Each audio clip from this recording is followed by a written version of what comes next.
অবশেষে এলো সেই বিশেষ দিন, ৪ জুলাই ১৯০২ সাল।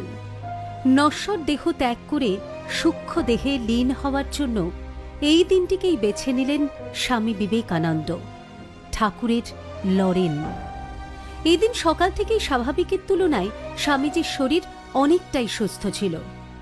প্রাতঃভ্রমণ, ধ্যান, জপ, গুরুভাইদের সঙ্গে একসঙ্গে বসে ইলিশের বিভিন্ন পদ সহযোগে মধ্যাহ্নভোজ, ব্রহ্মচারীদের নিয়ে দ্বীপ্রাহরিক পাণিনির ব্যাকরণ চর্চা, সবেতেই তিনি ছিলেন স্বতঃস্ফূর্ত, যেন কোনো দিন কোনো রোগ তাকে স্পর্শই করেনি।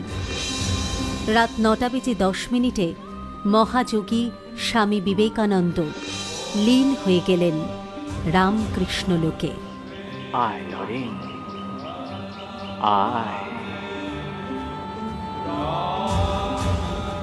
এর কাছে আয় নরেন, আয়, এর কাছে চলে আয়। ঠাকুর বিলে বিলে।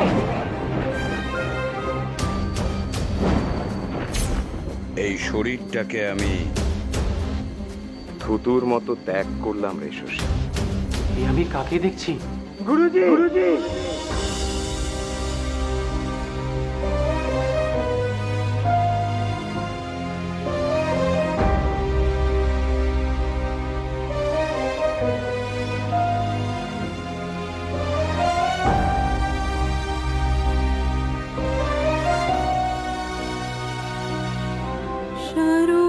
জগৎ জননী মা শারদা, সোম থেকে শনি সন্ধে ৬টায়, আকাশ আটে।